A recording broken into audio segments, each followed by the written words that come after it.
Salve, salve, gente boa! E aí, tudo bem? Seja bem-vindo, seja muito bem-vindo ao canal.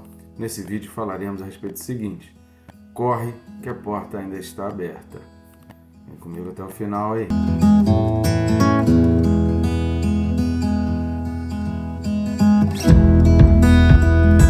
Só que antes, né, se você não está inscrito, inscreva-se bem rápido. Só clicar no botão aí de se inscrever e não esqueça de clicar no sininho para você ser notificado todos os dias. Tem vídeo novo aqui, 6 horas da manhã. A gente tem se esforçado para deixar aí um material de estudo para você se preparar e fazer teu devocional, teu TSD, enfim, uma maneira de você crescer um pouco no conhecimento bíblico. Então curta, querido, comente, compartilha, ajuda a gente a levar essa mensagem, esse recado cada vez mais longe. Posso contar contigo? Muito obrigado você que já vem fazendo isso. Texto desse vídeo, Apocalipse capítulo 3, do 7 ao 13. Carta de Jesus Cristo à igreja em Filadélfia, registrada em Apocalipse 3, do 7 ao 13, que diz assim: Ao anjo da igreja em Filadélfia escreve: Estas coisas diz o santo, o verdadeiro, aquele que tem a chave de Davi, que abre e ninguém fechará, e que fecha e ninguém abrirá. Conheço as tuas obras, eis que tenho posto diante de ti uma porta aberta, a qual ninguém pode fechar, que tens pouca força, entretanto guardaste a minha palavra, e não negaste o meu nome. Eis farei que alguns dos que são da sinagoga de Satanás, desses que a si mesmos se declaram judeus e não são, mas mentem, eis que os farei vir e prostrar-se aos teus pés, e conhecer que eu te amei. Porque guardaste a palavra da minha perseverança, também eu te guardarei da hora da provação que há de vir sobre o mundo inteiro, para experimentar os que habitam sobre a terra. Venho sem demora, conserva o que tens, para que ninguém tome a tua coroa. Ao vencedor faloei coluna no santuário do meu Deus, e daí jamais sairá. Gravarei também sobre ele o nome do meu Deus, o nome da cidade do meu Deus, a nova Jerusalém que desce do céu, vinda da parte do meu Deus, e o meu novo nome. Quem tem ouvidos, ouça o que o Espírito diz às igrejas.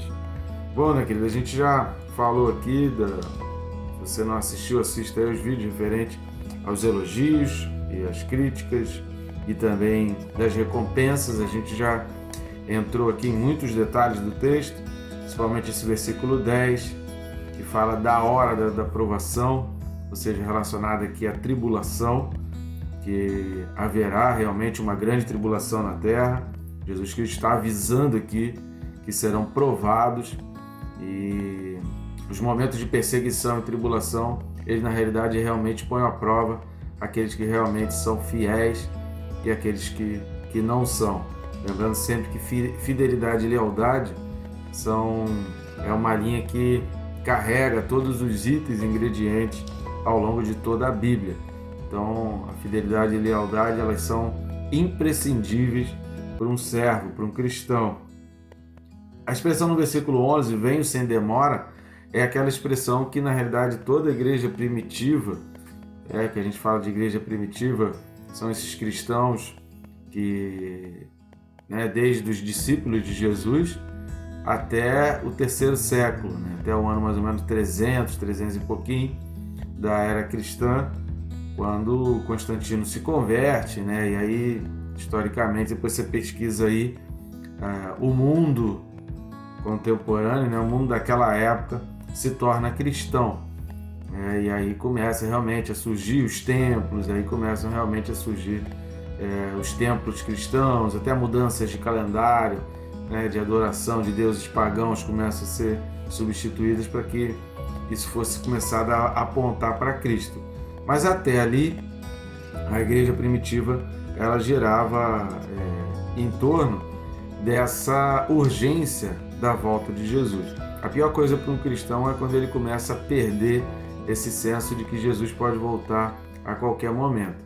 Jesus conta uma parábola, que é a parábola das 10 virgens, e as 10 virgens, todas as 10 estavam com lâmpada, todas as 10 estavam com azeite, todas as 10 estavam esperando o noivo, todas as 10 dormiram, mas a Bíblia diz que metade dessas servas, metade dessas noivas, carregavam azeite extra, carregavam um sobrepeso, levaram uma carga a mais de azeite. E aí, quando o noivo chegou à meia-noite, aquelas que não tinham azeite para iluminar não conseguiam acompanhar e aí não foram para as bodas. Então, por que aquelas noivas carregavam um azeite extra? Por causa do senso de urgência, porque eu não sei a hora, então eu preciso de unção, né? O azeite ele simboliza unção, então eu preciso estar preparado para o futuro. Então, quando a gente não se prepara para o futuro e quando a gente acha que esse futuro não vai chegar, a gente começa a desprezar os avisos, desprezar os conselhos. Então, o grande perigo da igreja é desprezar os conselhos, e a gente vai ver aqui exatamente essa questão do arrependimento, está muito presente nessas cartas aqui do Apocalipse, a carta de Jesus Cristo, que é essas igrejas do Apocalipse. O arrependimento ele está sendo um convite sempre presente de Jesus Cristo para essas cartas. E Venho Sem Demora envolve isso, porque quando a gente tem sempre aquela iminência da volta de Jesus Cristo, a gente não perde tempo em se arrepender. E por falar em perder tempo, o início aqui da carta, quem é que escreve aqui, né? A gente já sabe que é Jesus Cristo, né? Que foi ele que pediu a João para escrever as cartas, e aqui ele se intitula como o Santo. Essa expressão, o Santo, é uma expressão usada, por exemplo, lá por Pedro usou, né, em Atos 3,14, e para o povo da época aqui, ele sabia que estava se referindo ao Deus Todo-Poderoso, ao Deus Pai. Então, essas coisas escreve o Santo, ou seja, Jesus está se identificando como Deus, como Criador, como o Soberano, que a gente vai ver no versículo 14, né? A próxima carta à igreja em Laodiceia, e a gente vai ver a respeito dessa carta sobre o princípio, né? Que é o arquê no grego. Não vou me adiantar o texto aqui, mas essa expressão, o Santo, é bem característico em todo o Antigo Testamento. Isso sempre faz referência ao Deus Pai, ao Deus Todo-Poderoso. O verdadeiro. Por que essa questão do verdadeiro? Jesus exaltar aqui o verdadeiro. 1 João 5,20, primeira carta de João, capítulo 5, versículo 20, vai falar o seguinte, para nos ajudar aqui a entender o texto, sempre partindo do pressuposto, né, querido, de que a Bíblia ela explica a própria Bíblia, né? 1 João 5,20 vai falar assim: também sabemos que o Filho de Deus é vindo e nos tem dado entendimento para reconhecermos o verdadeiro, e estamos no verdadeiro, em seu Filho, Jesus Cristo. Este é o verdadeiro Deus e a vida eterna. Então, o versículo 20 vai fazer exatamente essa referência a Jesus Cristo, que João já tinha escrito para os seus discípulos, que era uma coisa que João já ministrava, de que ele é o verdadeiro, de que ele é a vida eterna. Então, referir-se aí como verdadeiro é aquele que detém a vida eterna. E por que o verdadeiro? Porque existiam outros apontando para esse caminho, existiam outros apontando nessa direção, mas no final, tudo vai apontar para Jesus Cristo e tudo vai ser esclarecido. Compete a gente acreditar agora, compete a gente entender isso e começar a praticar isso agora. Então, o verdadeiro é porque existem os falsos. Então, a gente não pode se deixar confundir, se deixar enganar. Jesus Cristo é o verdadeiro. Aquele que tem a chave de Davi. A chave de Davi, a gente precisa ir lá para Isaías, capítulo 22. Em Isaías, capítulo 22, o que está acontecendo aqui em Isaías, capítulo 22? O que está acontecendo é que a Síria está vindo com forte poder, grande força contra os reinos, né, de Israel, é o reino de Judá e o reino de Israel, reinado aqui de Ezequias.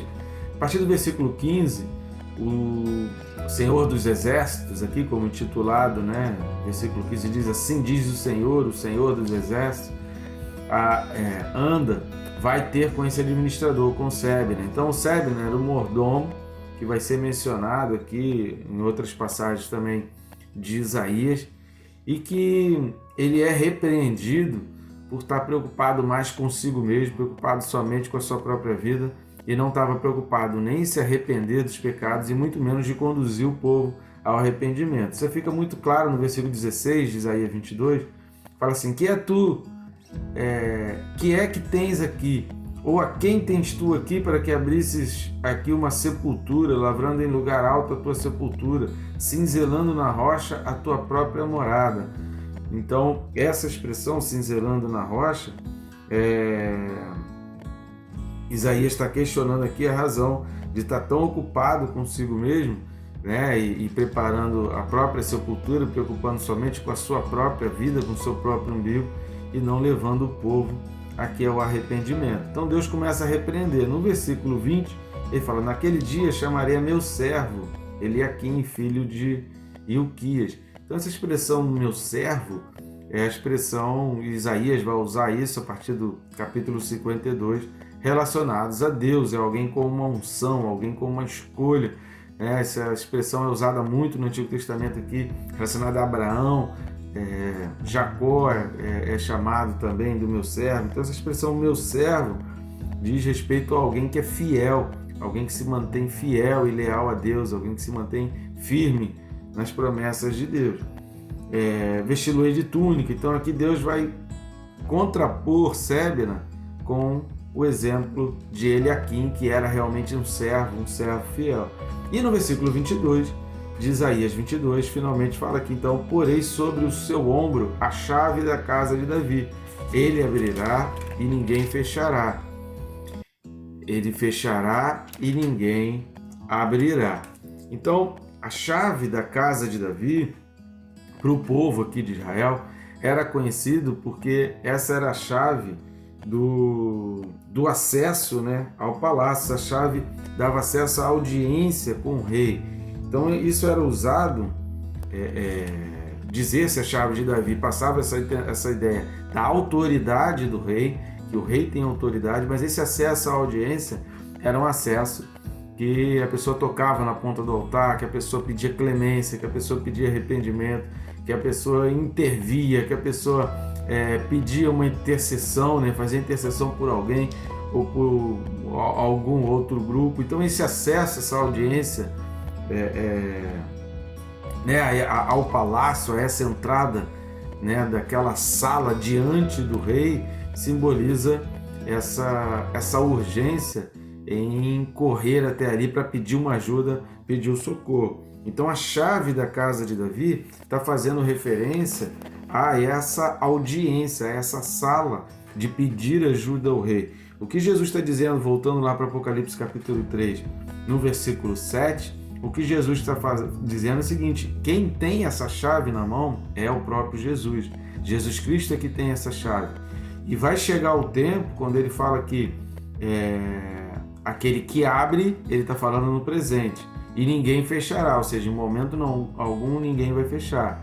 E aquele que fecha e ninguém abrirá. Então hoje essa porta está aberta. Hoje essa porta para o arrependimento, hoje esse acesso nessa posição diante do rei, hoje essa sala em que você pode falar com o rei, pedir diretamente ao rei, ela ainda está aberta. Então por isso no versículo 8 ele fala: conheço as tuas obras, eis que tenho posto diante de ti uma porta aberta, a qual ninguém pode fechar.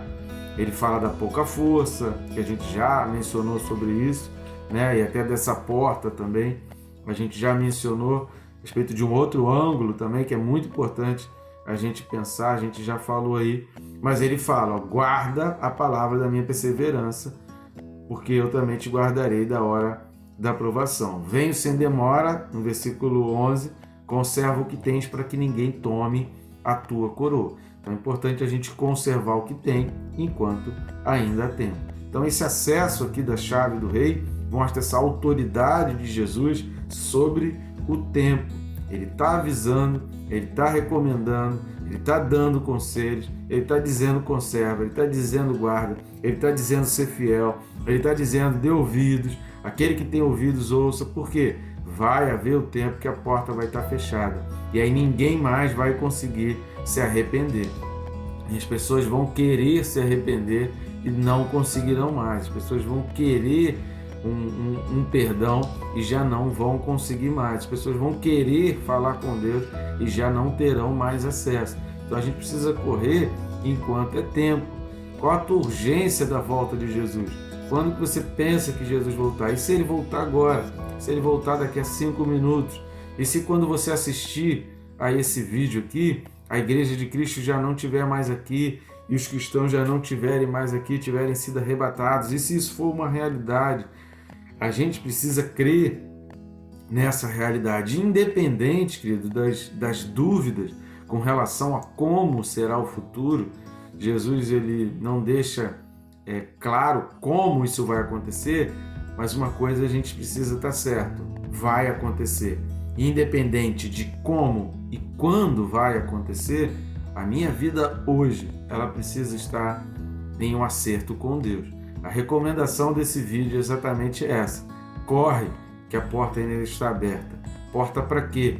Porta para entrar em juízo com Deus, porta para você olhar os teus pecados, porta para você guardar a tua coroa, porta para você se conservar fiel e permanecer fiel a Deus, porta para você correr e pedir: Senhor, me perdoa, Senhor, eu errei, confessar os seus pecados para ser curados, como diz lá Tiago 5.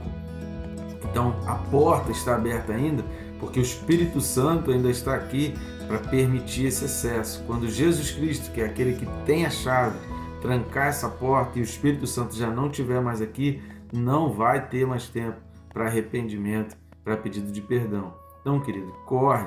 Se eu fosse você, já dobrava o teu joelho assim que acabar esse vídeo e já fazia a tua oração agora. Pede perdão a Deus, clama a Deus e diz: Senhor, eu quero ter acesso, eu quero entrar, eu quero esse novo nome, eu quero estar na Nova Jerusalém, eu quero receber de Ti, eu quero fazer parte desse povo que vai ser vitorioso. Eu não sei como, eu não sei quando isso vai acontecer, mas a fé, ela envolve isso. A fé é a gente saber que as coisas vão acontecer, sem a gente saber o que, como e quando, mas a gente crê que vai acontecer porque Jesus Cristo anunciou. Isso é fé. Então tenha fé, querido, e corre para se arrepender. Entra diante do Rei e entra em juízo com Ele. Entra agora, porque ainda é tempo e a porta ainda está aberta. E Deus te abençoe, te perdoe, sare as tuas feridas e te dê a vida eterna. Em nome de Jesus.